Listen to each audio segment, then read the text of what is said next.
Two, one. Greetings all. Welcome to Primal Sports Center. I'm your host, Dale, and beside me, Kane the Schwab Watson. Yes, gentle people, it's Saturday again, it's that time. It's between 4 and 5:30, That's why we bring the sports recap of the week and we look forward to next week. Sports play every day. And we have another exciting week, no matter across all sports. yes, it's a drama-filled week. We see where we have problems in the world, Kane. We have we're on the brink of World War III. I don't know. I'm not so sure if it's at World War III, but it's definitely a big thing that's happening over there in Ukraine, and it has affected sports as well. Yeah. And we see we're in terms of the Champions League. Champions League's final was set to be played in St. Petersburg, but it is now moved to Paris. We also see Poland refusing to play Russia in World Cup qualifying in a month's time. Yes. We see where this definitely affects sports, and it's bigger than sports on a whole. In Ukraine, definitely, the climate is tense, to say the least. And I saw some videos day before yesterday, and it don't look pretty. Yeah, this look like it's a serious thing. Yeah, even the Klitschko brothers, boxers boxers plan to fight for Ukraine if needs be. So everybody we see where taking up arms now, But it's a sad thing, because you won't have any winners.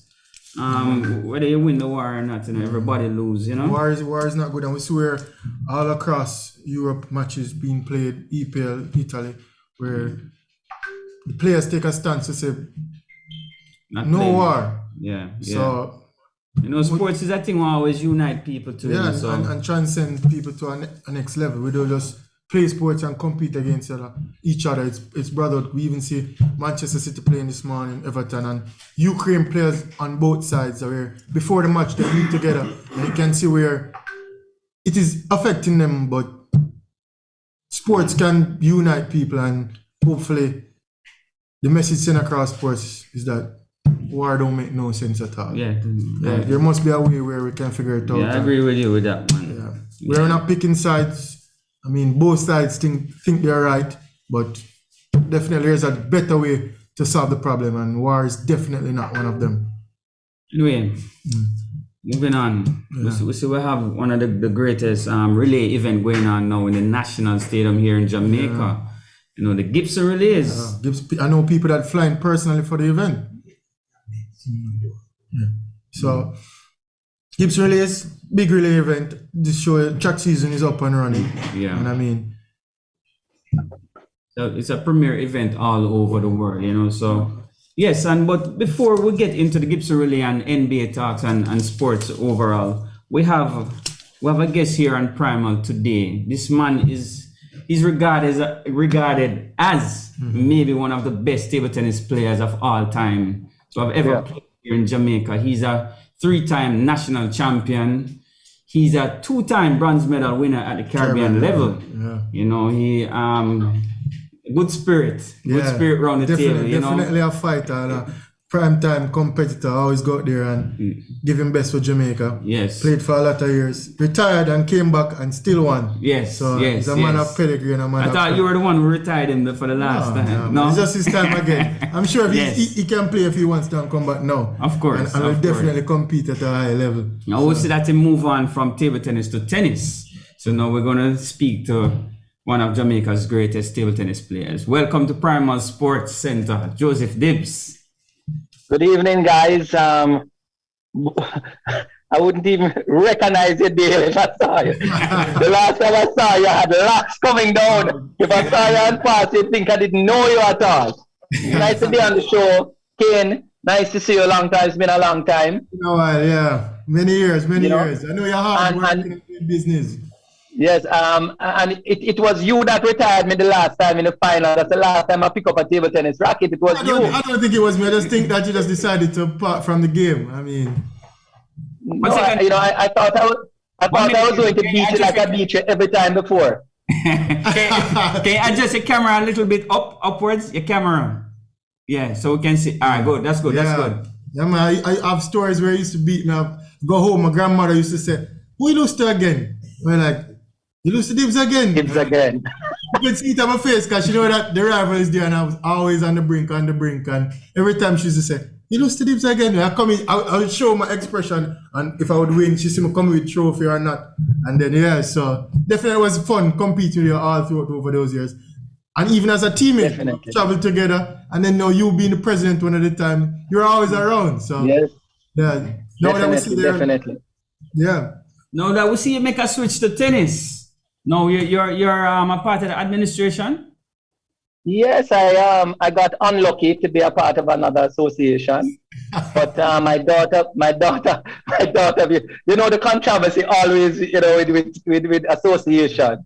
Yeah. So it doesn't change, and all my friends in other associations said it's the same thing. There's always somebody that has a growth, always some problem, and no different from lawn tennis, no different from table tennis. It's just the same, you know. But we just have to try to do the best for the sport and try to develop the youngsters. And you know, my daughter is very keen on the tennis. Yeah. So Yeah, I she's thought national champion, right? National champion, juniors and seniors. Oh, yeah, yeah. Yes, yes. I know that make you very proud. I mean, Yeah, you know, I like that. You know, it's only the really good ones that even from table tennis. Like I think I'm not sure Michael, but you know, those younger guys did that. Stephen Hilton, Randy Fagan. Those guys were like junior champion and senior champion. They were young and playing. So I was very happy for her. It's something she wanted to achieve, and she did well. So, tell us a little about Katherine journey to this point here, from start. Well, to, you know, my elder daughter started out with the tennis, and she was a very good junior, but she didn't really take to the sport. So Katherine, following behind her, she took it more. She's a stronger girl, you know, and she loved the fitness, like Kane. You know, Kane just love the fitness more than even the table tennis. They're always keeping and doing the physical. So she's kind of like that. So, you know, which is a good thing for a female athlete that, you know, likes the hard work and doesn't run from it. So she has a strong body and she's fit. And she has a big game. You know, a lot of times she has a massive serve, big forehand, kind of like me when I played. Big serve, big forehand. And yeah, you know, she wants to be a professional, and she's trying to go her way doing that. She was training at a big academy in Tampa last couple of weeks, and she's playing a tournament this afternoon. That's why she's not on yet. So she won her first match against the #1 seed in the tournament, which was really good. And then now she had another match, the second match now during this time, which was just unfortunate they call it that time. Maybe she'll come on, maybe I'm not sure. But she's in the middle of the match now. My wife said it was 3-all in the match. So hopefully she handle business. Yeah. I hope so. But this is a big level 5 tournament. This is not it's like an advanced tournament. Okay. So, you know, like we spoke about the physical aspect. How is she mentally? Because I know you, when it comes to mental fortitude, you are one of the best I've come across, and I'm sure being a parent, being her father, you try to impart that on her. But I mean, that has to be up to her.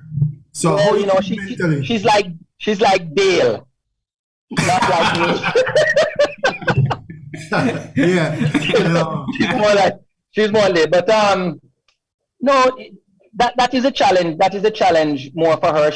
It takes a little more time to get it than most other players. Yeah. So her, you know, so I thought with her game and her strength should have been better younger. Yeah. So she's developed a little bit later, but once she gets it, she really gets it. Yeah. Okay. So but you know, and it's a long process, a lot of training. I mean, if I knew what I knew now or what it took for tennis, I did in table tennis, I might even been a better player.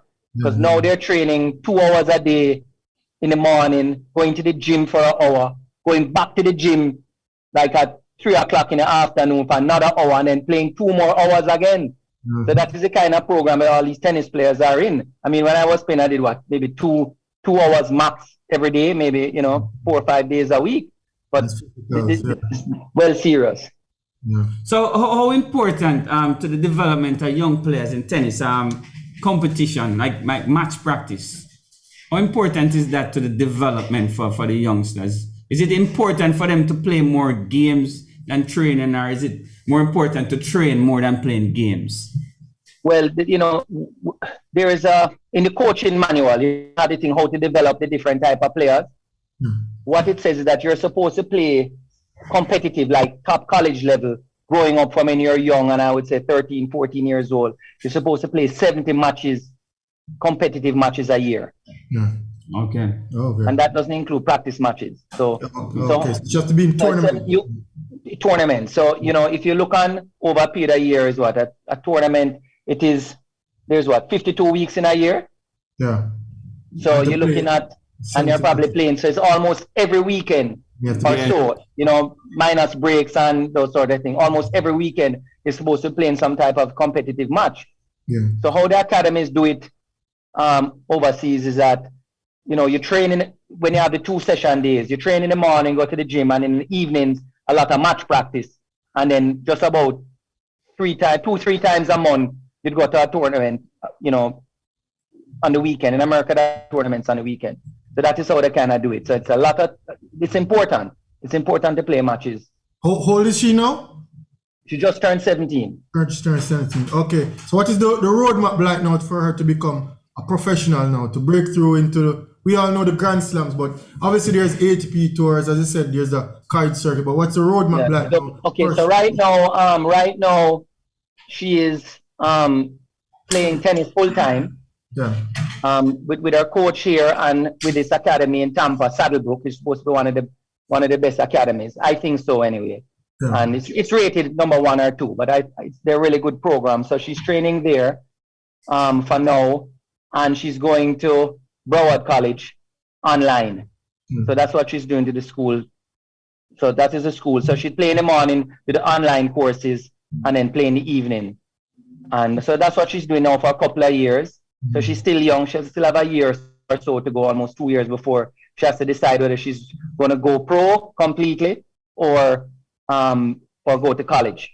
Okay. And I think how she's playing now, she's a shoe-in for a very top college in America. So they offer the scouts will start looking at her now and deciding, giving her offers and that sort of thing, if she wants to go that route. Yeah, that route. Okay. But she's invested in the tennis. She loves it. She's invested, and this is what she wants to do. She sees that as her career right now.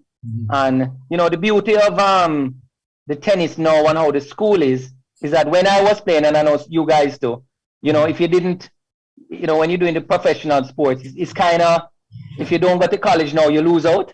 That kind of thing. But it's not really so much like that now, because you can do, if you play, you can still go to college later on. So it's a little bit freer, more online and that sort of thing. So she doesn't make it, and she's still in school and she's doing university. So, that's the road now, because if you're going to school 8 hours a day, you cannot play tennis 5 hours a day. You can be a professional, Right. And when you look at the school program, really, the real class and what you do in a day is about 4 hours. When you minus all the frills and this class and that class, and too much time at school. It's 4 hours, but they're spending almost 8+ hours in school doing other things, whatever. Socializing and right. So how the academies do it and everything is they compact the school into 4 hours. 4 hours, and they do it for 4 hours. So you say you go to play maybe from 7 to 9, and then school from 9 till 1 o'clock, and it's just school, and they do all the things they need to do, and then they like a rest, lunch, and then they play in the evening. So that's how they kind of get to. So most of her time is based in Tampa. So here she's based. Well, she just went there now. She just started now. So she was in Jamaica training, but the exposure right now, you have to have the exposure. You have to be playing in that environment. We know that. You have to get out there and play. You have to get out there. Your roommate needs to be a good player that you're licking ball with, and to get immersed in that type of life. You can't so much be in Jamaica and just playing and there's nothing going on and you don't have it. Because no girl in Jamaica can even hit with her. Yeah. And the boys moving from strength to strength. Right. And the boys' tennis is a different type of tennis. The girls' tennis is different. So just because you play the boys don't mean you won't be able to play the girls, because the pace is different, the timing is different, they're completely different. Right. So you have to play in that environment. So that's what the investment is right now. and you know, and she's playing for Jamaica too. She's playing for Jamaica. She went and represent Jamaica in Billie Jean King Cup. Billie Jean, sorry, Davis Cup is the men's. Yes. Right. So she did that and she loved it. And okay, we're gonna switch. We're gonna switch the spotlight from Katherine Dibbs to Joseph Dibbs. Oh my God. Yes, a couple of the viewers want to know about Joseph Dibbs. They're texting right now. They want to know how you started off in table tennis. Tell us about your journey as a youngster in the sport to where you reached in the sport of table tennis. All right. So when I was about 9 years old, we moved to Port Antonio with my father. My family moved to Port Antonio. My family is from Port Antonio. So my father had a table, that long time table, and he put it in the house, right in town.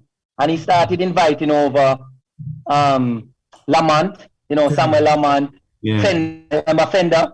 Those were the big Teachfield boys. I think even Peter Muya, I'm not sure Peter came over, but Peter might have been in upper six at the time. But they were like the school boy. They used to beat Casey. They used to test Casey when Casey was them, when Randy and those guys and went to Casey. So they tested. So they used to come up to my house and hit with me. My father used to pay them to come and hit with me.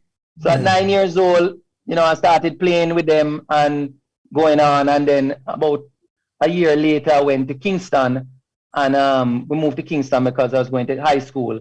And then we joined YMCA. And at YMCA, I had Evan Williams, Danny. Yeah. Yes. And, I guess on our show a couple weeks ago. Right. And who else was there? David Marshallek. We had all the top players that were there playing at YMCA. And I started getting the bug and started playing with them. And then high school, playing on the champion team and going on. And then I was about 16. We had, I'm trying to remember who was the coach of that side. So we had a nice little side though. And I won under 17 and beat Robert Hyatt in the final. Yes, Robert. We know who that. Right. So I beat Robert Hyatt in the final, and then I went to Carifta Games because of that. Yeah. And then I just started playing and loving the sport. I love the competition of the sport and the table tennis, because the spin and the analytics of it. You know what it's like? It's always cheering, so much different variables. You have to always be problem solving, not only mentally but physically.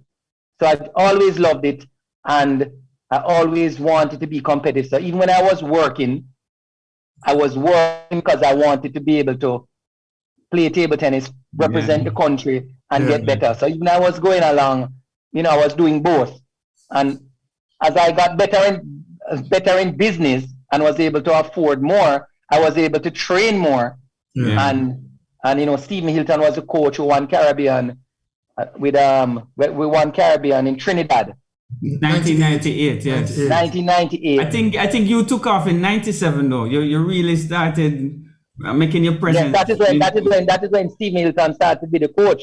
So he and I were working a lot at the time to develop my game. Yeah. And he had just stopped finished playing at that time. So I'm playing. So we're playing Trinidad in the final. In Trinidad. And in Trinidad with the whole place. And you had Lionel Darkyle. Remember him? The chopper? Yeah. I don't know if you guys have known Lionel Darkyle. We hear the stories, yeah. Yeah, right. So this guy's a chopper, old guy.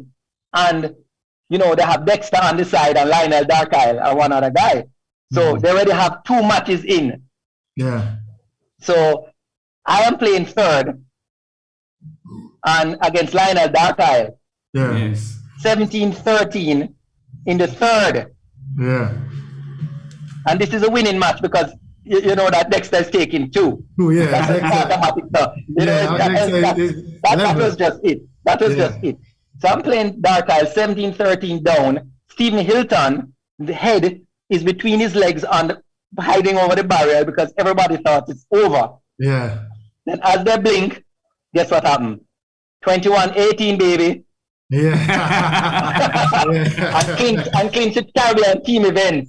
Yeah. Yes. So that I'm just giving one of the highlights of of the table tennis that I love. That fight. You guys know I'm a fighter more than anything else. Yes, we know that. We know you're a fighter. Yeah, I heard about the '98 team. Yes, I heard that you were actually the MVP for that team. Even though Michael was there, I heard that you are the one who actually gave us the victory.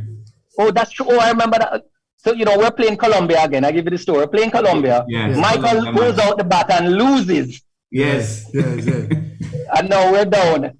These Colombians are one of the best teams. And guess what happened? I took 2 against Colombia. Yeah. MVP. And then Michael came in the 5th match and, after, playing so badly in the first match, just creamed the guy. And that was the road. And that kind of stuff, playing for Jamaica, fighting like that, competing. There's no greater experience in life, except obviously having children and family, that, you experience that type of rush and exhilaration and that sort of thing, It's really good. Just fix on a switch. So what's your greatest victory? What is your greatest victory? Your most memorable victory? Maybe one time I was playing this guy, Kane Watson. That was many times, yeah. my best victory, I'm not so sure. I'm trying to remember what's my best victory. I don't really remember exactly one. Oh, I beat this guy, this American white guy, this left-hand guy, in a tournament in America. It's not Barney Reed. No. Barney Reed. Yeah, Barney Reed. I beat Barney Reed in a tournament in Chicago, I think, in Indiana. That Indiana Open. Yeah. I pulled him down and beat him properly. Coach and then he was on the US team. Yeah, he was on the US team. Barney had levels. And I beat him. He was quite embarrassed.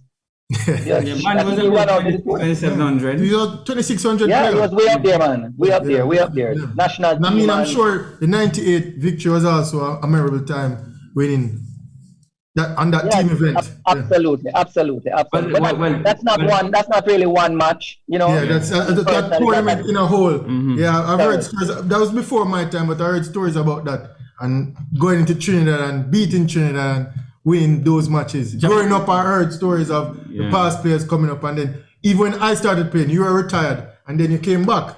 Yes, I came back. Yeah. But what happened was that we got these Chinese coaches, remember?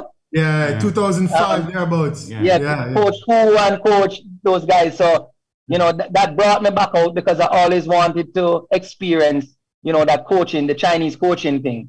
Yeah. And it was through them. I think I won our national championships, and I beat Nigel Webb in one final after that. 2007, yeah. Yes, 2007, I beat Nigel. 2006, Nigel was firing. Yeah, Nigel was really fine. He had some good wins that year against some big players too. And I beat Nigel in the final. But that's because of the Chinese coaching. I was really fit and strong, and I was right in the zone. And then the last one, I think I beat Peter.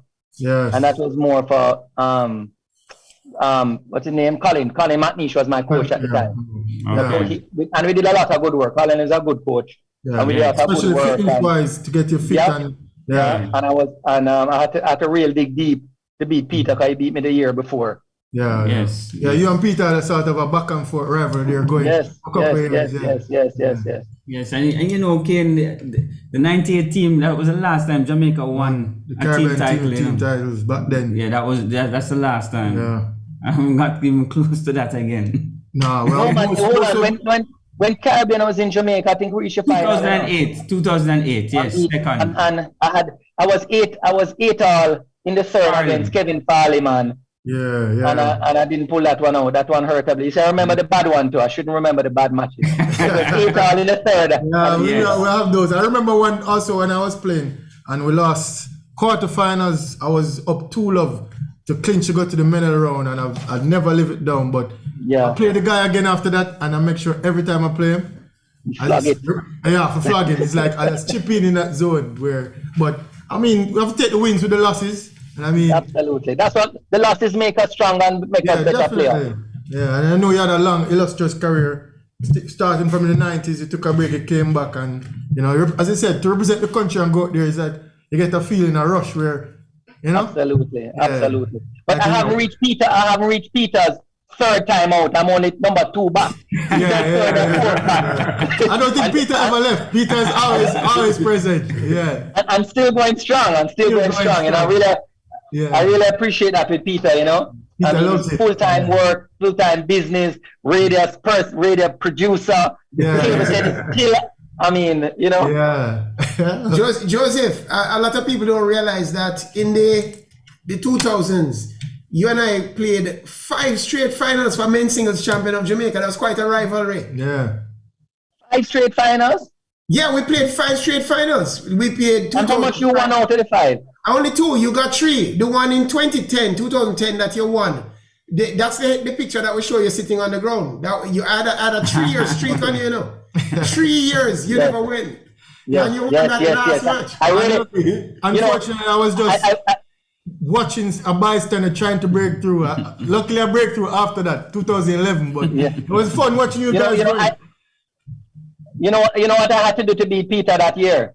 I had to go away and train with this lady, Therese. Remember Therese, the wheelchair lady? Yeah. I went to train with her and she taught me how to use my pimple rubber in a completely different way than I was using. She used to use it. So she developed my backhand because Peter used to punch my backhand so hard. I had to develop it. It took me about 4 months straight of training to develop my backhand. So I didn't have to pivot so much because Peter used to push me around the table. That's true. So, you know? Match. I remember that match. I just got a question here for you, Dibbs. Who's the most uncomfortable player that you have played against locally? Locally, uncomfortable player. Is it Gavin Hilton? I'm not going to say Dale Parham. Is it Gavin Hilton? No. Only because I don't. Dale, you were very difficult to play. But I won those matches that I played you. Yeah. But you were very, very difficult to play. But I'd say the ones who I lost to, I would say Peter, and I would say Peter. Most people, most people in Jamaica would say that, Joy. Most difficult. Okay. But Joy, I have a story I need you to tell while I have you on the air. I don't know if you know this, but you and I dominated table tennis in the 2000s, so I can tell the story. So there's a school challenge quiz going on between Immaculate and I think it's Oberlin High School. And so the speed question was, name this popular athlete. And it's a speed question, Immaculate Conception, name this popular athlete. They show a picture of Peter Moyoung. Peter Moyoung, okay? So next time round is Oberlin section. Yeah. And they turn the picture on Joseph Dibbs. And they say, name this popular athlete. And they say, Joy Matalan.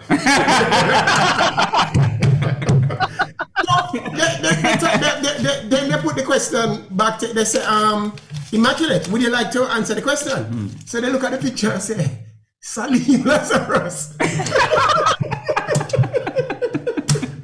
Well, I hold some cash flow the Matalan and the Lazarus way my way. For some reason, they see that you're a Matalan or a Lazarus. Just thought you'd like to know that. You remember you mentioned Gavin Hilton? Yes. Gavin Hilton gave me a lot of trouble to play. I agree with that for a while. And the same thing happened. I realized against Gavin, I could not pivot with that big serve he had. So when I was able to develop my backhand and stand up and punch him, then he didn't give me too much trouble after that. Yeah. But it was all about the backhand with him and with Peter because they were, they're very but they used to keep a lot. You used to play like Applegreen, if you remember. You're kind of off the table, pushing the ball up. And I thought of myself as what's the name of that penhole guy that used to? No, yeah, it was just before this Chinese Jiang Jiliang. Yeah. You know that penhole pips, and he was there with Waller and those guys. So I always, when I was playing, I was Jiang Jiliang and you were Applegreen. Okay. That is why. Joy, I think you should mention also that we came pretty close sometimes. You remember that time in Brazil? You and me and Nigel Webb got to the semifinals to qualify for. Peter, stop it. You remember that game? And we made Nigel play strong. That was a serious mistake. 2018 up in the third versus Kevin Farley serving and lose. Yes. Peter, do you remember that? 2018 up No, Yeah, no, you but, never lose a match like that. Joy. One more thing. You and I and Nigel were the last Jamaican team to beat Barbados. We beat them in Brazil. Yes, that's true. Yes. I didn't beat Kev. I didn't beat Farley. No, man, we lost to them. Against Barbados and I still lose? I take 2 against Barbados to But lose. same way you lost in Jamaica, I lost to Farley as well. I was leading and lost to Farley. Same young Farley. He beat both of us in close games. Yeah. That would have been the difference. That would have been Jamaica would have won the goal that match. Yeah. Both you and Dibbs. Yes. We were up against Farley. every And time, every set. As a matter of fact, Yeah. we had a good tournament in Jamaica. Because we beat, we had lost to people like Aruba a couple of years before. And me and Joe, we walked That to was Aruba. Dibbs' second bronze medal. Yeah. 2000. Yeah. You know who cost me that match? Tell Our us. good friend Donald Salmon. Yes. Donald Salmon, I played a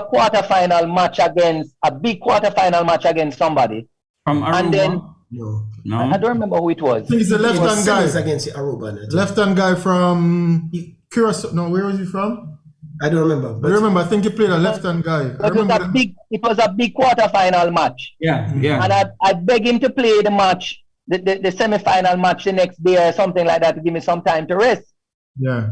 And him played the semi-final match and the quarterfinal match the same day. Yeah. And I got a little, I didn't have enough time to recover at the time because that guy never beat me in his life yet. The guy is a guy that. he named Diggans from Aruba, I think his name was. Yeah. We lost to Diggans. And we had beaten him quite easily in the team event. Yes, but I think anybody to blame is me because I had him in the round of 16. You 3-1, Yeah. 9-7 up Really? in the round of 16. And up to this day, I don't know how I lost that match. It was 9-7. You see, having like something like 7-3. 7 shit, yeah. Remember the team, but I was dominating that match 3-1, up 7-3, and that was one of my toughest losses also. But I mean, those matches only make you stronger and you push and come back. But absolutely. it's a part of the game. We remember the losses and remember the victories. So Yeah. that keeps us going. All right, but I want to thank you for coming on Primal Sports and sharing your life story and also your daughter's journey in tennis. We'll definitely follow up. I think she's made a breakthrough today. She beat a highly seeded player. Yes. He mentioned Yes. yeah, okay. So we'll follow her career for sure. And I mean, we sure can get through to you and get through to her anytime. And Well, I appreciate that. She was really looking forward to coming on and let us call her match at the wrong time. No, man, that's if she wins the tournament, we'll surely have her on, Joy. I will have her on too. that one is going to cost me lots of money if she wins that tournament, man. Digging into my pockets for rewards. Yeah, but thank you, Joseph Dibbs, for coming on. Yeah. Thank you very much. Thanks for having me. I appreciate it. And good luck to you guys. Keep the show going long and strong. All right, Yeah. thank you, Joe. Thank All you. right. All right. Thanks. Bye. Yeah. Time for sports commentary. With the controversy, boss. Peter? Good day, good afternoon, viewers. Thanks for making it Primal. Please be sure to come on the Primal Facebook group where the chat is going on long after the show is over. And we'll be having some more exciting guests in the coming weeks. I'm going to hint at that later on. But this argument between Nadal and Djokovic, I've been watching the progress of the players. It's very interesting. Everybody's saying if Djokovic had played Australia, he would have won. If Djokovic hadn't defaulted in the US Open 2 years ago, he would have gone 21. If I coulda, woulda, shoulda. In the meantime, Nadal continues to surprise us because world number one this week, newly crowned world number one, Medvedev, lost again to Nadal. Nadal beat him 2 times in a row. So who's the greatest of all time? Let's see what happens in the finals now. He's playing Australia. Djokovic lost again 2 times in a row now. He's lost early. And people make an excuse if he hadn't lost, he would have probably won this tournament. If he hadn't lost, if I could have, we should have. If I could turn back the hands of time, 21 would be mine. Well, I don't feel so. So you guys, I don't know if you've been watching, but recently I made a public statement about the women table tennis players and how poorly prepared the squad was. Well, I'm prepared to reverse what I was saying. I went to national squad training and I've been watching the women. The women are training harder than the men. Some of the men not turning up for training. Some of the men not applying themselves, but the women certainly are. I'm expecting the women to perform well in the Caribbean Championships. The 2 Lewis sisters, they have been impressive in training. If anything, they need a little bit more match practice, but they'll get there. So I'm very happy with where I see women's table tennis going right now. The numbers aren't there, but the quality is there. I want to point out especially Solisha Young, who I think is probably the best woman player we have produced in the last 10 years. I might even go back 20. Only Sophia Virgo, Randy is probably listening, only Sophia Virgo, to me, show the quality that this girl is showing. And I make no exaggeration. I think that if this girl applies herself, she's the first pure athlete. I think of Garfield Jones when I think of athletes that have played the sport of table tennis. Only Garfield Jones, among all of us, I would say, has been a high-level athlete who could have played any other sport. Robert Roberts from Barbados could have played another sport. Calderano from Brazil could have played another sport. I think Solisha Young could be a good table tennis player, probably a great table tennis player. Perhaps I'm talking too soon. Perhaps the goat mouth, our coaches, one of the coaches is sitting here. No comment from him though. All right. World Cup is in Qatar. Qatar is one of these countries with the Sharia law. A woman working there in the FIFA administration says she was raped. She couldn't report the rape because in those countries, even if the woman is the victim of rape, is rock stone. They throw on the woman have to run. No, why am I bringing this up? World Cup is coming up. World Cup is coming up in Qatar. And what is going to happen when women go to Qatar and things happen? Because to me, Qatar is, I forgive all the Qataris that are listening, a rapist paradise. Because the rule is that the woman, even if she's the victim and is unmarried, has been in a illegal situation, and the prescription is death by stoning. So how's that going to work for World Cup? Gonna stick with the women for a second. Equal pay for women. The US women took the US Association to court, and they won because they're saying equal pay for women as men. I don't agree with it. I don't agree with women getting equal pay with men for different quality and type of work. I believe that if, before the women start flooding the lines, let me just qualify it. I see Naima getting ready to flood the lines. I believe that the US women deserve more pay than the US men. US women is a former World Cup champions. They are telegenic. TV love them. Them love Miss Rapinoe or whatever her name is. When they're playing the US, they dominate the TV. And in other sports where the men dominate the TV, pay the men more.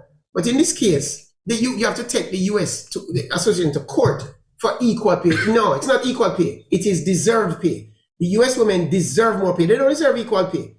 US men is probably about top 30 in football now, probably top 20. Top 15. They deserve top 20 pay. US women, top 5 pay. It's as simple as that. But they won a victory, but it's the wrong war, the wrong battle. I don't believe in equal pay at all.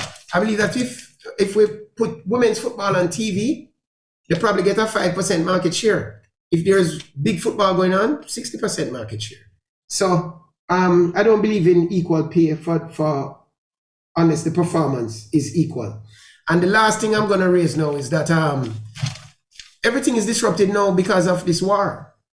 I mean, Mr. Putin decided he has his eyes on Ukraine. He invades Ukraine. And one of the few ways we can get back at Mr. Putin is through sports.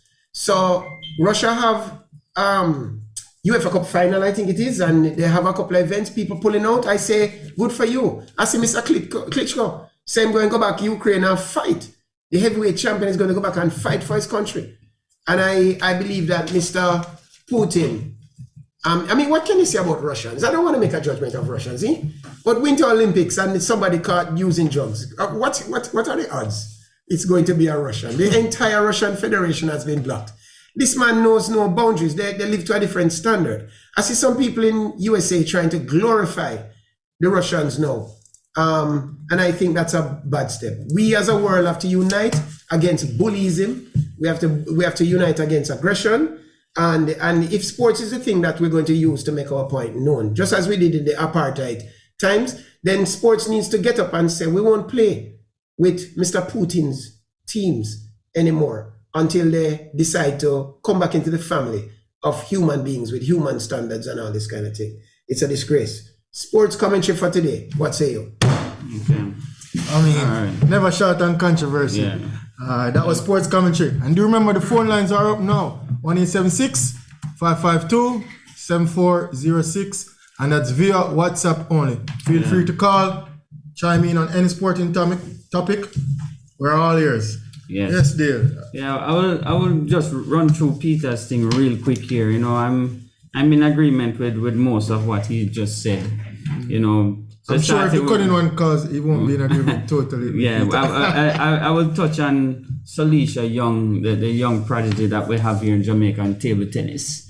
I think she's definitely one for the future, along with the Lewis's sisters and a couple others behind that's trying to come up. You know, she's an athlete. Definitely an athlete. She could play any sport that you throw at her. You know, she's that physical. And also the thing that impressed me the most with her is her mental awareness.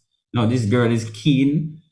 She's very much aware of everything, her surroundings, everything. Every little mistake on the table, she's aware of it. And that shows some quality, you know. And you know, as a table tennis player, you can't be blind. Yeah. You have to be able to see everything, you know.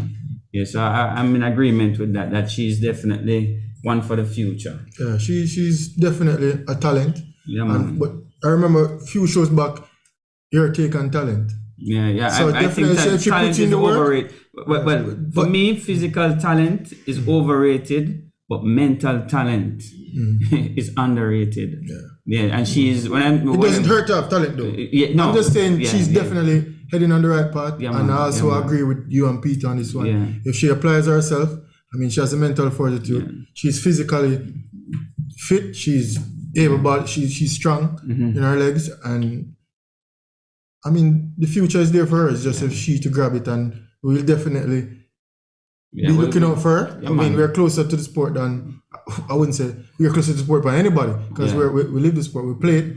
But she's definitely a talent, and we're Caribbean Championship next week. We need to mention that. Yeah. Caribbean Championships, table tennis championship starts Wednesday in Cuba. Jamaica will be sending a team with the likes of people in this room. Yes. I mean, well, the female team is Alicia, Senny Lewis, Janelle Lewis, Janelle Blake. The male team is Kane Watson, Peter Moo Young, Mark Phillips, and Christopher Marsh.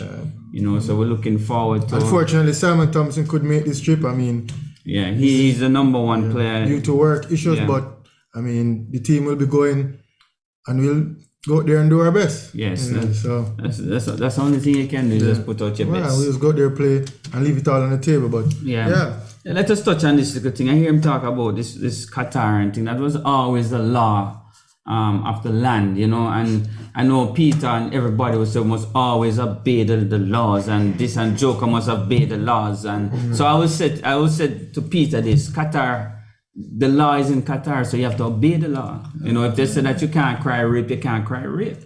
You know, that's the law of that land. So I'm not siding with it or against it, but you know, we can't have a double standard. The law is the law. Well, you know, anybody who knows me personally, I'm not one keen on the law. Okay. The law is written by men. So you believe we shouldn't have laws, right? No, we should have laws, but laws change over a period of time. Yeah. I'm sure Russia thinks they're within their law to do what they're doing. Yeah. But we as humans and humanitarians don't agree with that. Just like in the case in Qatar, that law, to me, I will not side with a law like that. Yeah, it's a brutal law.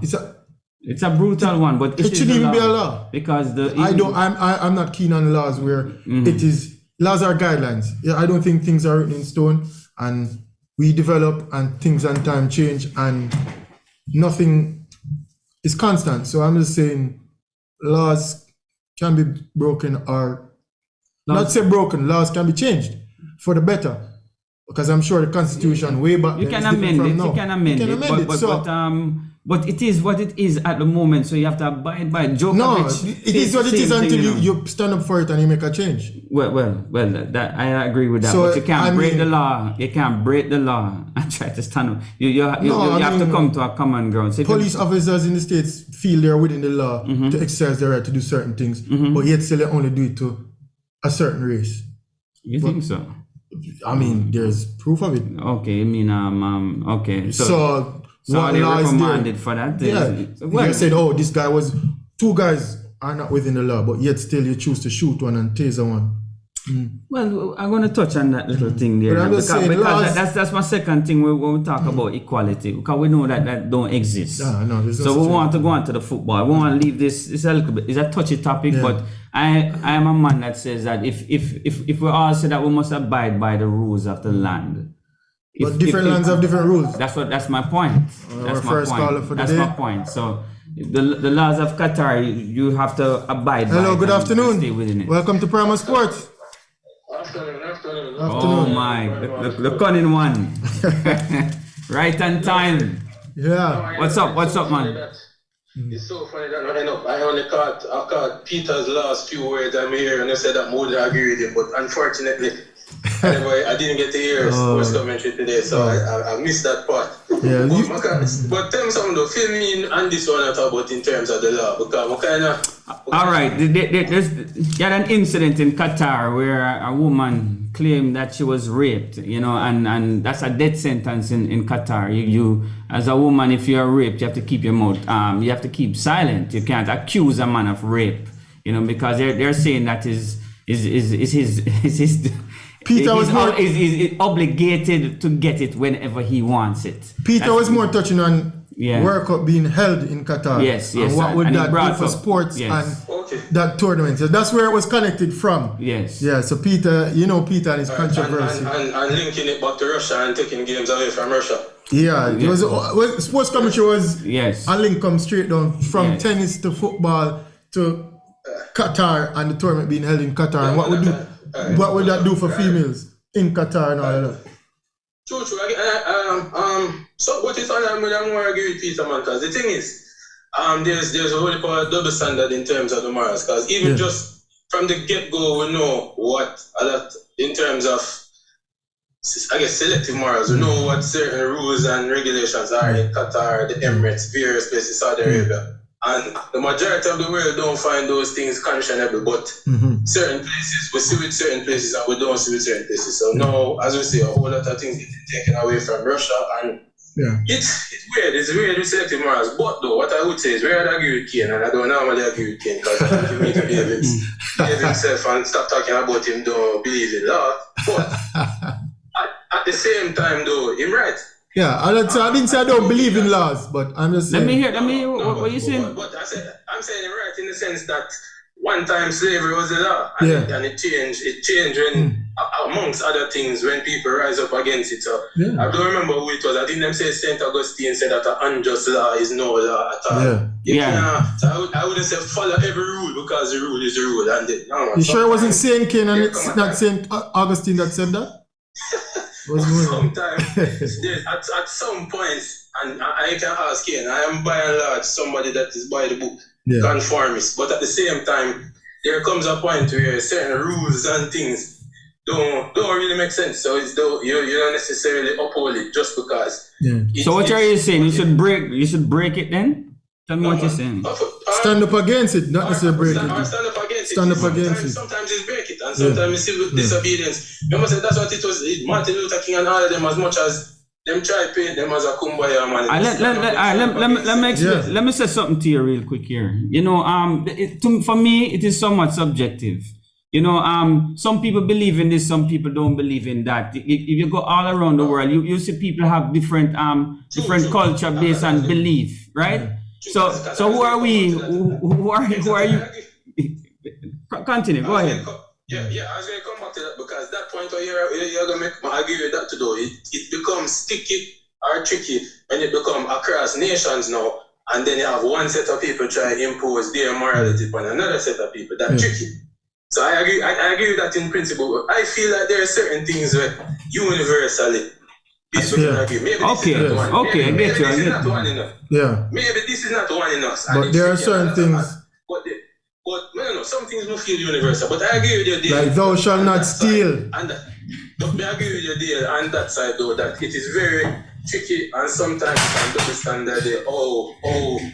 One set of people try to impose their morals on another set of people. And sometimes it's cultural difference. But cultural difference have to stop at some point though, because if culture difference means that is your culture for kill off everybody. Yeah, it has to stop at some point. Because you look back at King Leopold, what he did.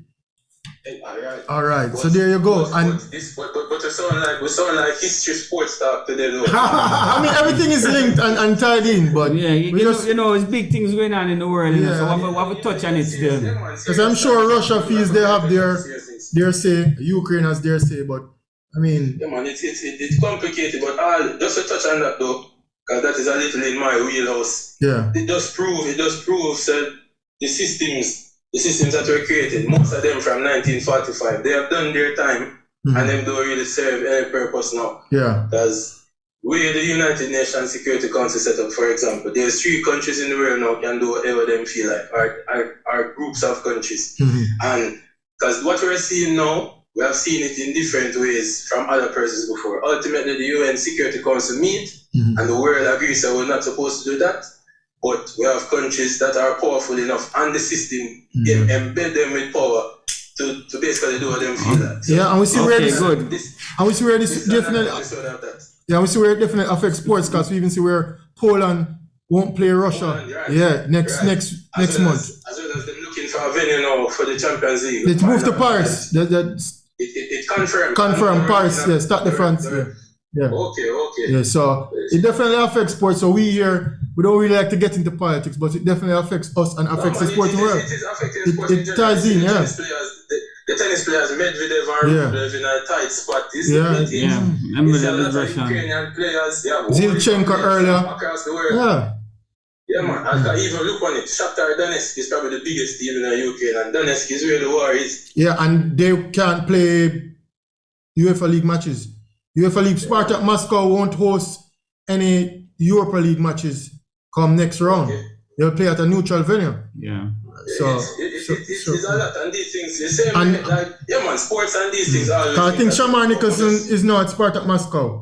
And we see the students in Ukraine. It's just ultimately globalization. Everything is interconnected. Yeah. But I don't know. It might sound simplistic, but we just pray that there is no more loss. But that might be a little prayer. All right. Before you leave us, tell us about what your thoughts on the US football team, the women. Equal pay.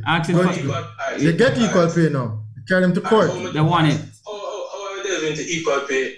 I believe in equal pay for equal work. When is equal pay? When is equal work? So football is definitely more comparable than for another sport where it has been that way that I always found interesting is tennis. Where equal pay in tennis to me don't make no sense whatsoever. And it's not coming from a point, it's literally coming from the point of assessing equal work. Yeah. So when people play 5 set versus 3 set, it's obvious. The difference is obvious. The interesting position of the US women though, more than those women in general, is that in that sport, in America, as much as USA are male CONCACAF giants, it's primarily the women's sport. The women have been more successful. Per capita, more women play than men, etc. So I really don't begrudge them that, because in terms of glory and success and all that, because Peter was saying in America, they have been way more successful than the men's team. Peter said they should get more pay than the men because they do the work. That is it. Yeah. So if you actually listen to Peter commentary, I think you would have agreed a lot with what he has said today. For a change, you said the same thing. Basically you're saying the same thing that Peter was saying. You do the work, you get paid. But what I'd say about that in terms of the whole imbalance with women's sport, I think what's his name, Dr. Julian Kessa. He had some very interesting articles and interviews about it. Where it's interesting. There's reasons why there's such an imbalance. So him said a lot of the argument that we're having is at the top of the stream. And we probably need to go back to the roots before, because it's obvious that men's sport draw more money, therefore they can earn more. But there's a history of why that people are ignoring, and the history of why is very important in probably getting to some equilibrium. So as somebody that comment on that a lot, if you want to do some reading or whatever, Julian Kessa, I think he must have material and women's sport and why there's this imbalance. Yeah, man. Point taken. Thank you very much, Cunning One. Yeah, man. Big up. You always come with some good information, man. Thank you. Well, we just a try, you know? All right, Colin one. Respect Colin one. Yeah, man. Yeah, Yeah. man. Respect Peter. Respect. Yeah, I like your point though, because I don't believe in equality. I don't believe in it either. Yeah, I think I there's a feel that force, market forces should take care of what you determine your money. Yeah. When you go to a court now for equal pay, you're actually setting a ceiling on what you can earn to, you know. Yeah, I you think limit yourself. if the women start to beat up the men, for example, or become world champions, should the men get the same pay as them? They won't If the men say, accept I it. don't fight, no, Yeah. They would accept I want to touch on this Ukraine thing one more time. We talk about global thing. Yeah, man. And I saw that some Jamaican students are stuck. Oh, hold on. You make this point afterwards. Look like we're getting a call. You know? This Ukraine thing definitely we have some students affecting down here from the world. Jamaica. And The Jamaicans are everywhere in the world. Yeah, Every yeah. Answer the country. phone. There's no phone call coming in. Yeah, it is a dreadful thing that's happening, but you know, we have to continue. Peter, continue your point for me. I was making the point that there are some Jamaican students who chose, even in spite, there's one Jamaican gentleman I saw in the Gleaner that he's married to a Ukrainian lady, and he has a family over there. He's a big Messiah, some big businessman in Jamaica. And I was saying that most of these Ukrainian beautiful ladies, when they get married, they want to leave Ukraine. Yeah. I never know a man married and gone back over Ukraine. It seemed to me a strange dynamic. This is like if you go to meet a girl in Cuba, there. You going to live in Cuba or you going to take the girl to Jamaica? I think usually I think they live in Cuba. However, there is something that's keeping people in the Ukraine. I saw a Jamaican student, medical student, said that she's not going to leave because she has become quite attached to her cat. She loves her cat. And another medical student said that he has a girlfriend in Ukraine and he's not going to leave even if the bombs come. Oh my. Yes, I was going to say something about the cat. The cat. Oh, the cat. In Ukraine, it must be better over there. I don't know. Yeah, it's very I don't interesting. know. I saw the comments on the page here. Yeah. Bombs bombs can change your mind, doing it. You can sit down, but when you hear that whistle of that bomb, you know. Drop on your foot. Maybe they're far away and they're probably a little bit more comfortable than others that I see in the cities that. I believe that it is possible to find a girlfriend in Jamaica who on his return and not staying over there while bombs dropping. But that's just me. Yeah. That's just me. The climate is based on the videos we see. Some people might say I'm a little flippant, but once bombs drop, I go. Yeah. Who's gonna sit down and I'm a drop, run for cover. But it's a serious thing going on, and we just hope that this thing can cease as soon as possible. And Yeah, man, they come to the senses. doesn't look so doing. I No, it mean, looks like waiting for the if long I'm run. sitting down and watching this thing is in serious danger of escalation. yeah, it have implications of affecting the whole Because world. what's going to Not happen? just Russia. Ukraine used to be a kind of buffer between Russia and the NATO states, and now with Putin in there, anything can happen. And a little cross the border conflict start, and then the bombs start flying, and then Mr. Biden have to get involved, and then we have the thing start to snowball. Come back again. Markets falling. Yes, Sports yes. affected. Sports affected. Sports on a halt. Yeah. I mean, business. I think shut sports down. would I think everything will stop if Well, this goes much. I don't Because there's know. some serious bombs and people are having it, not just a regular. These guys. I hear have- Mr. Putin arm up a nuclear bomber the other day, you know, and Yeah, I think it. If it gets any more. Putin, there seems to be a serious. he's not taking no time. KGB, this thing. Yeah, is it's not I was listening to hear if the Caribbean was going to be cancelled. No. But anyway, I tell you what might more likely be cancelled is the Commonwealth Games, because Yes. if that Games is going to go on in England in 3 months' time, and this thing shows no sign of abatement from where I sit, yeah, man. we might have an issue. Yeah, man. I can see it from now. You know. Yeah, I can see where it can affect games later. And Yeah, man. with track meets all over Europe. Yeah. I mean, Yeah. even the Russian athletes. Yeah. We- yeah. Russian seem to be athletes are having- definitely going to be affected because nobody wants to compete against Russia now. And that- Belarusian as well. Yeah, I think the Belarus people are also being painted with the same brush as the Russians. Yeah. You can just call out the phone numbers again. We seem to be having a problem with our WhatsApp. 876-552-7406. It's Phone lines are open. 876-552-7406 via WhatsApp only. One other thing I wanted to talk about, what Peter touched on, is lawn tennis. Okay. I mean, Yeah, I we know, see I know here- you're itching to talk about this Yeah. left-handed guy, but continue. Nadal seems to be finding an next gear. You know, he Nadal said it. looks- I saw an article this morning where he's saying this is the first time in 2 years he's playing without an injury. You know. Okay. Yeah. So And now the we're thing seeing is- the quality of the man. And if you check for the past 3 years or so, Yeah. 3-4 years, Medvedev is probably the best hardcore player over the period of time. So over a year. Okay. 2 in a row. No, 2 in a well, row. No, 2 in a row. He Djokovic lost and Medvedev. and it's only Nadal seem to be beating him. And Yeah. to beat a man of that quality playing in his prime, Yes. when you are sort of in the twilight of your career, Yeah. trying to find that gear again, Yeah. and dispatching your opponent, not only in the Australian final, but Yeah. now on the No, ATP in the US circuit. Open finals. In the US Open finals. Weapon for weapon, I thought Medvedev was better than Djokovic. No, you have to put things into context. you Yeah, know. tell me the No, context. No, versus hold on. Yes. The man was trying to create history. So it's Yes. added pressure. You know. So Nadal wasn't trying to create his Yeah, but streak. they- No, hold on. Yeah. French Open victory. Yes. Wimbledon victory. Yeah. Going to the Olympics. Mileage. Yes. Mental breakdown. Mental mileage. breakdown. Mental breakdown in No. This guy is tough. But I'm just saying that One of the toughest. he's one of the He's the toughest. second toughest tennis player I've ever seen. Of course. Behind who? Maybe behind Nadal. Not maybe.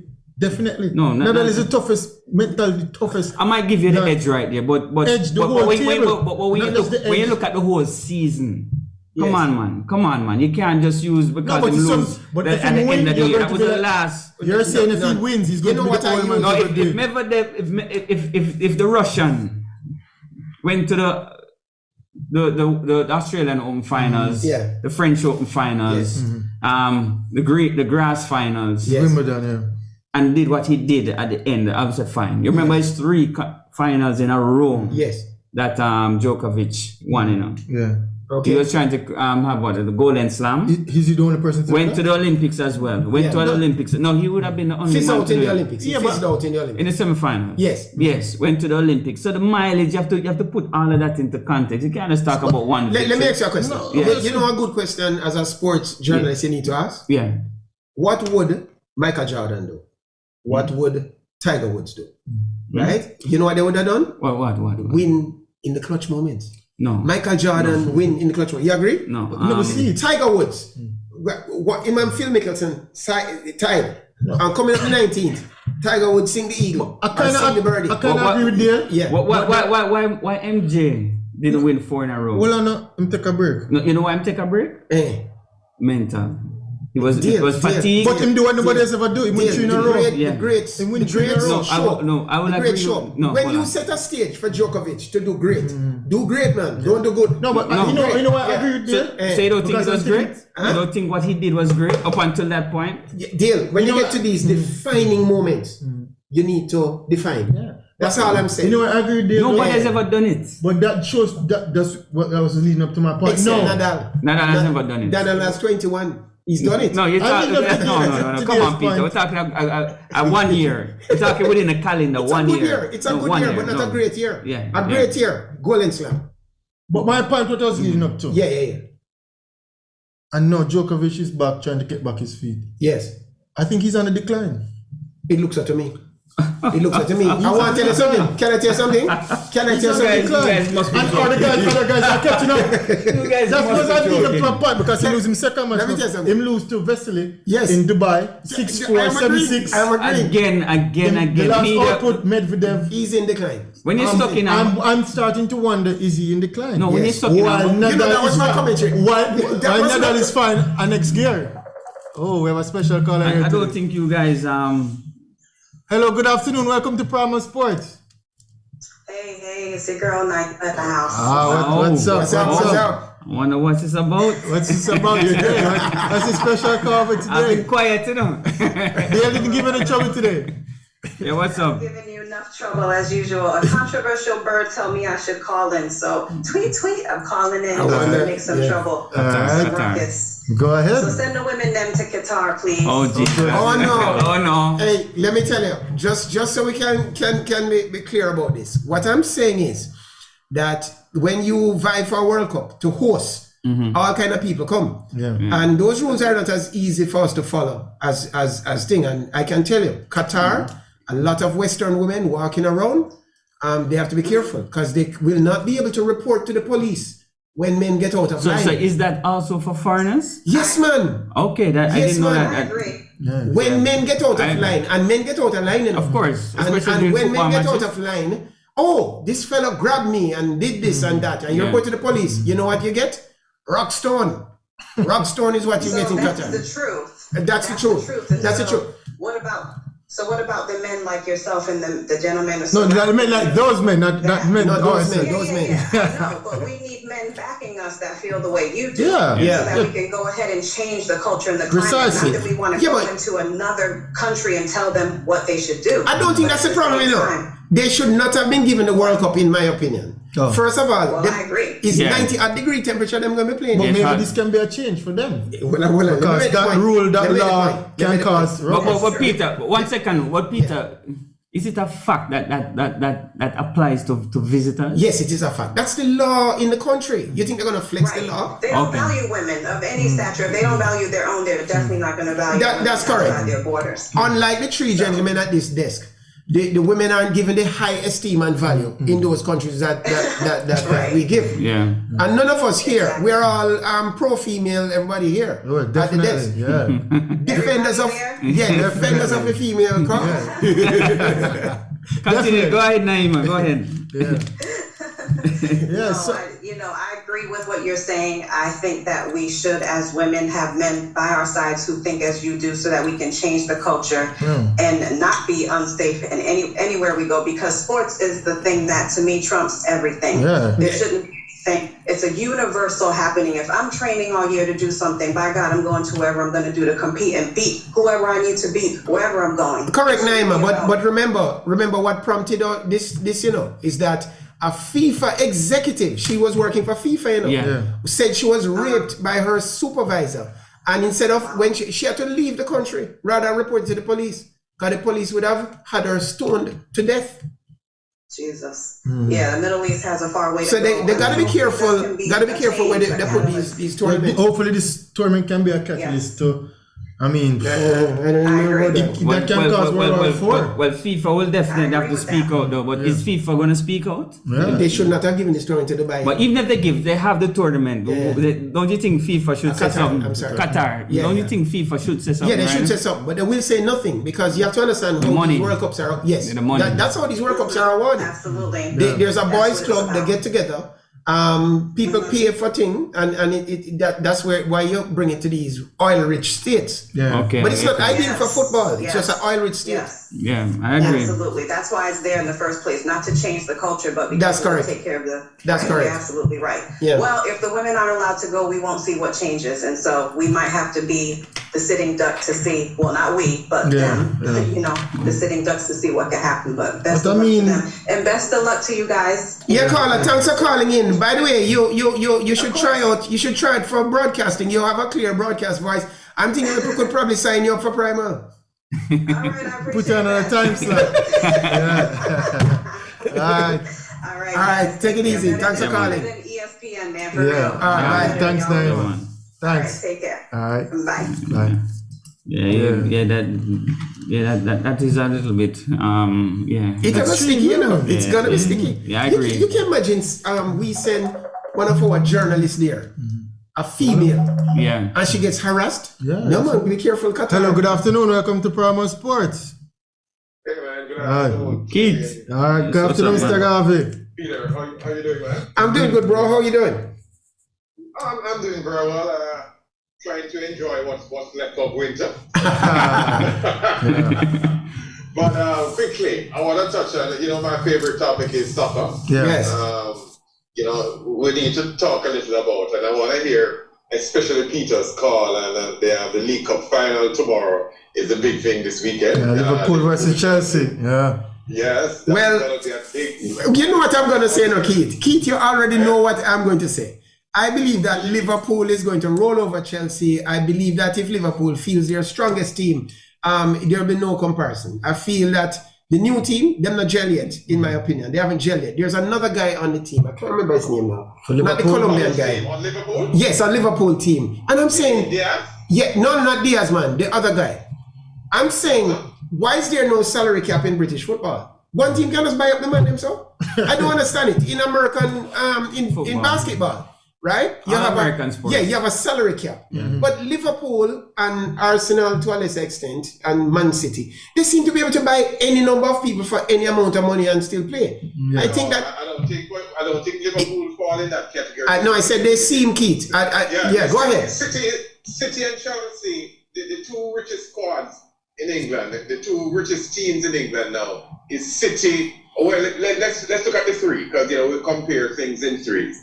City is number one, Chelsea two, and the third team in terms of rich boy is Manchester United. And the Blazer family is doing that through loan. That's the big problem. Yeah, it's not, but Manchester United is listed on the New York Stock Exchange.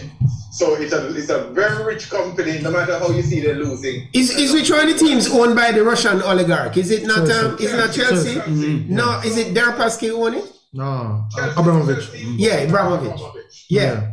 Abramovich. And there's a big thing that happened today. He handed over that team. I don't know if you're following the politics. I know, I've been following it. Yeah, there's a very interesting thing happening now where he handed it over to some foundation. Yeah. Theoretically, to say he's no longer the owner. Because there's a big uproar going on about now seizing, and this geopolitics thing ties into that, about seizing the assets of Russian billionaires. There's about 22 that owns a lot of properties in Germany, England, and the United States. So Chelsea is very interesting to see what is happening, but Liverpool model is a little different from Chelsea's model and also City. Because what Liverpool, they have a very good, world-class coach. And the more buy players in the 30 million and 40 million bracket, when you check Mane, Salah, all of those players, Salah was bought at 27. Diaz was bought at 37, can go up to 49 with add-ons. And Salah was bought for 36 from... Van Dijk was bought for a lot of money though. Van Dijk. Yeah, so what they did now, Kane, is to...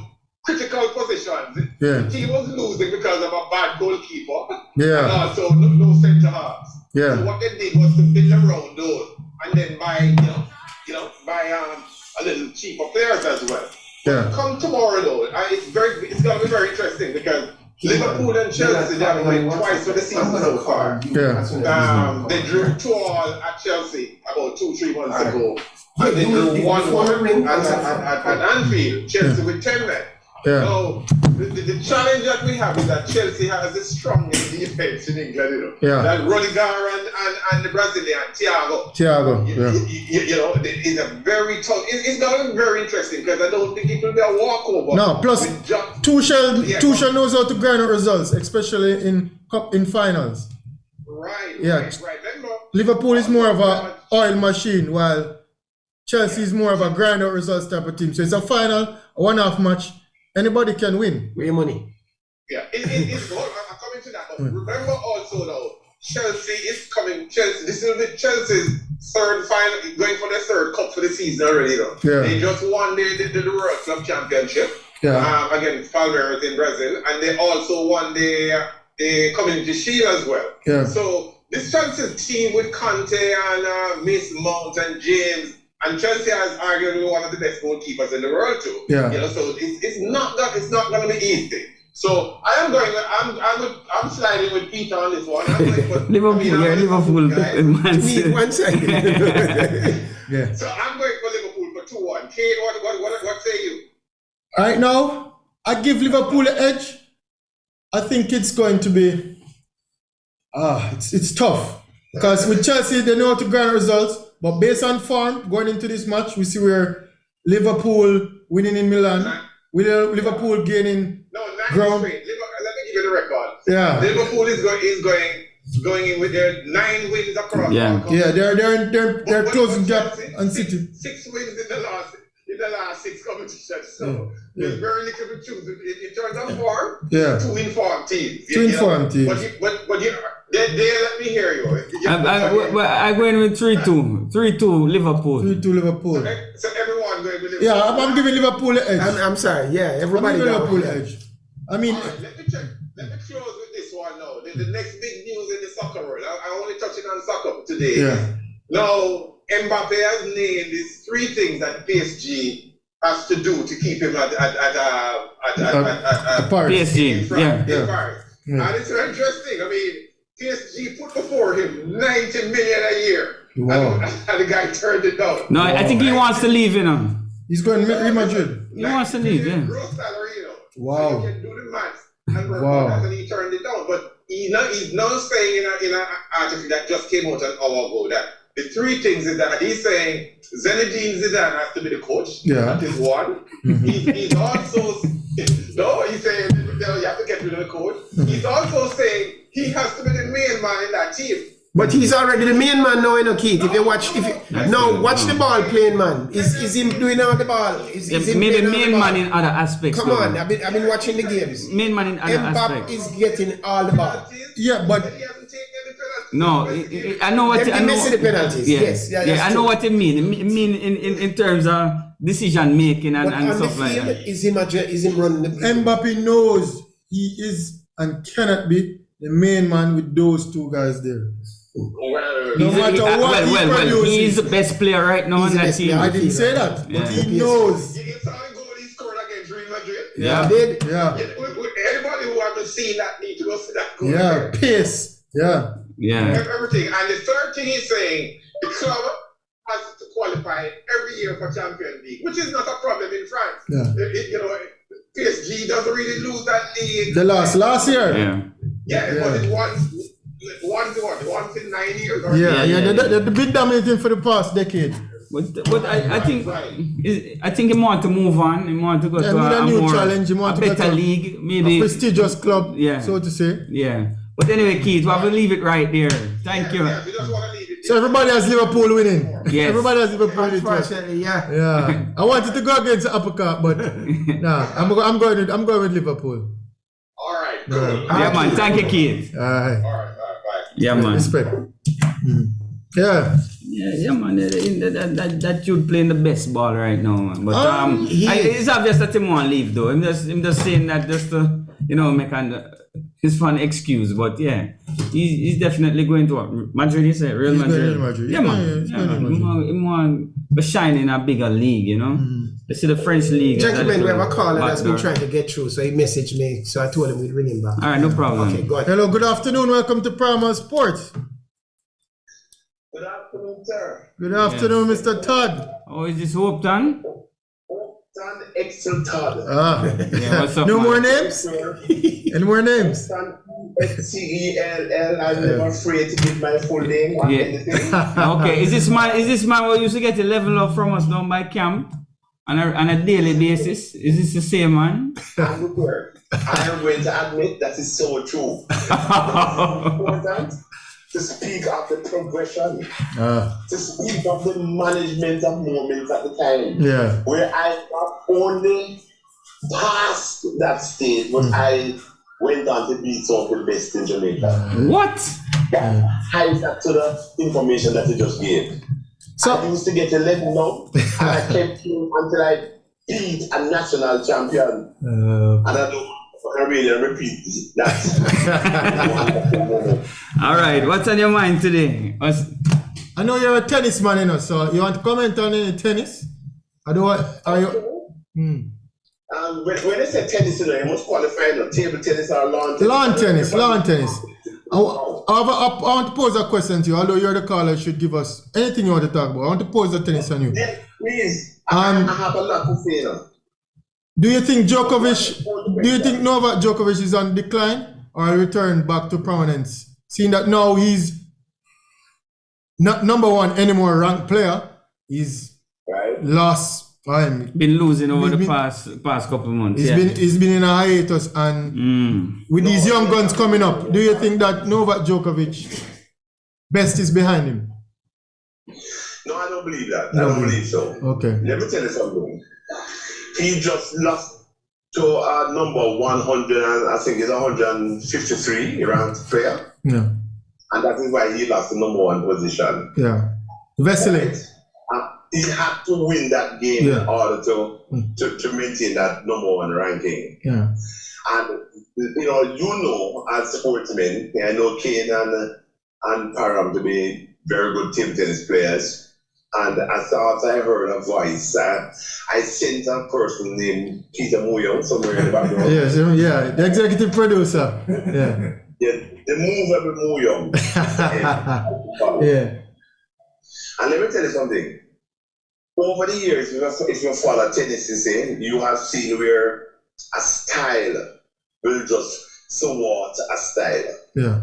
In every sport. This number 153 or 173, I know you guys can do it and check. Yeah. He just lost a few days ago.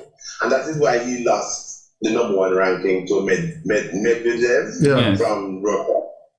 Right? And I don't believe he's in decline. I just believe that this guy, by the way, it's the second time that he's losing to the fella. Yes. He lost to the fella when the guy was ranked 212 in the world. Wesley. And the guy is now ranked 153, and the guy come back and beat him again. Yeah. So it suggests that it's just a style. It's coming like when I ranked at the time 100 and something in Jamaica. When that been probably 200 and something. Call the name. I beat a certain national player called Christopher Mars.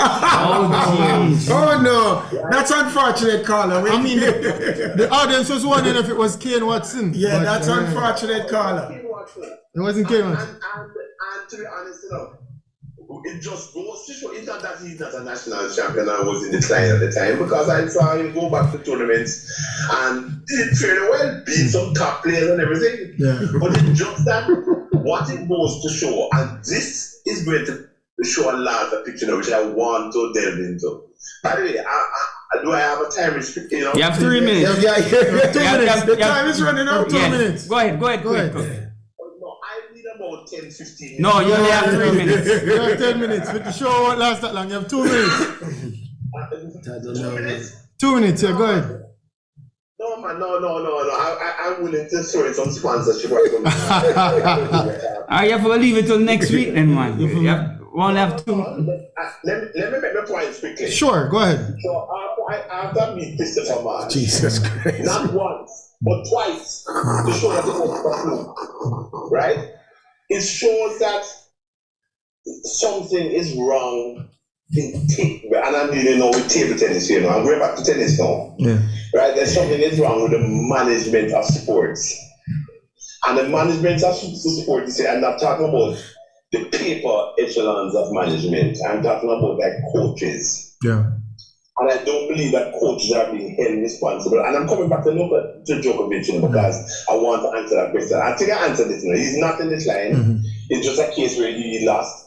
Medvedev deserved because he has been winning matches, he has been beating top players, and I just believe that he lost because of the style. He's not comfortable with that style.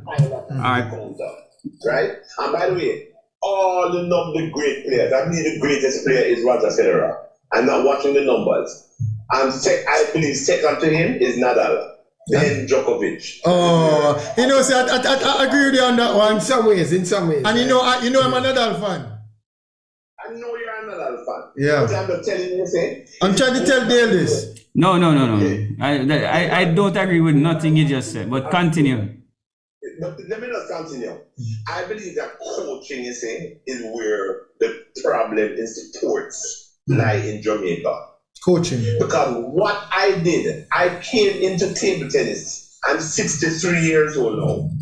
And I came into table tennis at 50 years old, going almost 51. Mm-hmm. Right? The last time I played was when I was a little boy. My father bought a little board and put the roller back of our home. Remember, we have 2 minutes, Mr. Todd. Mr. Todd, we have a minute.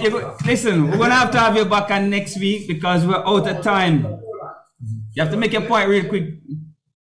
Let me just make this point. Is it management? look at the same thing happening in cricket. They just quickly, if they take somebody like Phil Simmons. Anybody who knows Phil Simmons, they say that guy could not bat spin. Yeah. Correct. Do well against bowling. And yet, they recognize the West Indies. Have him as a national coach, have him as the Caribbean coach as the coach of the West Indies, and we're failing against spin. Who is to be held accountable? Management. Let me talk about coaching. Coaching is management like a science, you know. Yeah, right? it is. It has vertical vision. It has expectations. And it has coach, you must create like what you call a laboratory of ideas when come together to counter, to build skill and whatever it is. All right? And this is not what is happening especially in my beloved sport table tennis. Point taken, Tad. We're going to have to continue this discussion next week. All right, Tad. All right, Tad. Tad. Take it easy for them. All right, take it easy. Take it. All right. That will never happen. Thank you very much, Tad. That will never happen. Thank you very much. We'll talk about next week. Well, I like the point he touched on there. Yeah, definitely. Coaching is definitely something that sports in Jamaica need to invest more in. Yeah. I'm more advocating for infrastructure first. But I made mention of it as well. Most coaching is definitely, but infrastructure is something that we definitely need to amp up in Jamaica. Infrastructure first, so and then few coaching. funds that the government or sport, in the old days, in the old days. I want you to finish what you're saying, because I don't believe what you're saying. There's so few funds that's available. We get a chance, another call here. Last caller for the day, I think we have enough funds. Hello, good afternoon. It's not Welcome to Primal Sports. You have 2 minutes. What's your take? Hello, good afternoon. Welcome to Primal Sports. You have 2 minutes. We're running short on time today. What's your sports take for today? I don't have much to say, to be honest with you, I just call in to wish you guys all the best. Nice. Respect. You guys, I was actually watching you guys on YouTube and seeing all four of you brings back the great days. I wish you had Chris Marsh and Gavin Newton. Seeing you guys, but I was saying, look at that. Yeah. Still in the game. We still have to hold the fort, we have to defend the city, as Peter would say. We have to defend the city, so. You guys all the best because I've been putting in the work. Yeah. And I just hope that you guys can just bring it back home one final over, alright? Man. I like the sentiment. I like the sentiment. Respect. Alright, Donnie. Respect. Thank you. Good. Yeah. Let me just say one quick thing before we wrap up. We have 3 minutes. Yeah, I expect we're going to have some top level guests in the next few weeks. They're negotiating now with the president of the Cycling Federation and also with Olympic, certainly Pan Am medalist, Lynch, Ricardo Lynch. And then there was the other cyclist O'Neill who we were supposed to have on. And in addition, I'm talking to the triathlete, Jamaica's only triathlete and Pan Am medalist, CAC medalist, Anna Winter. So in the next couple of weeks, we'll be having some almost decorated athletes will be on. That's very unique. Triathlon, And listen, you fans of the Primal Sports Group, let me know who you want to hear from. They want to talk to us. Let me know who you want to hear from. Yeah, I mean, we had Joseph Dibbs today. We had Joseph Dibbs. We had great table tennis player. Unfortunately, Katherine was playing, but we'll have her on later on. Let's try and catch up with Katherine Dibbs, national tennis champion. Upcoming star. And then next week we'll be off. We'll be in Cuba. We're not sure if we're going to have a show next week. We're going to attempt. We're going to attempt to have a show to broadcast outside of Cuba. We're not sure if what they call the party, the Politburo, is going to allow us to broadcast out of Cuba. But we're going to attempt. We want to give you a Primal Sports Center live from Cuba next week. Hopefully. We have the material and we don't know if we'll get the permits, but we're going to try. We're going to try. If not, next week, we'll be back to regular programming the following week. So, Primal Sports, we keep it real here. Another great show. Wrapping up. Anything before we leave there? Well, just looking forward to the Caribbeans. Actually, I'm very excited. There is a coach. Yeah. Well, yes. One of the coaches. One of the coaches. Yeah. So I'm really looking forward to that. It's a long time I haven't seen Peter out there in the Caribbean. Well, Jamaica hasn't competed in a while, but whenever duty calls, I'll always answer the call. To defend the city. Yeah, because I said it last time we're the Caribbean in the national arena that if Minister Portia had called me, I would have come. Yes. I remember when India and Pakistan had that war, I tell you guys the story all the while, and the Prime Minister took the helicopter and went up to Imran Khan's house and said, Imran, the Indians are beating us with your plane. Country need but I'm definitely looking forward to the competition, Yeah, man. Yeah, it's a long time and it should be an exciting one. And the girls' team should the girls' team is gonna do their share. We hope the men's team does their share. When the big dance come in, the big dancers turn up. Exactly. So let's see what's going on. Exactly. And for sure, we will definitely find a way to broadcast from Cuba, without a doubt. But guys, we come to the end of another great show on Primal Sports. That is it from me, Dale, your host, and beside me is the Schwab. I'm out. Candy Schwab Watson. And our producer, Peter Controversy. Thank you for watching. Boss. Thank you for watching. See you guys next week. One love. Stay tuned. Uncle Randy's up next. Respect.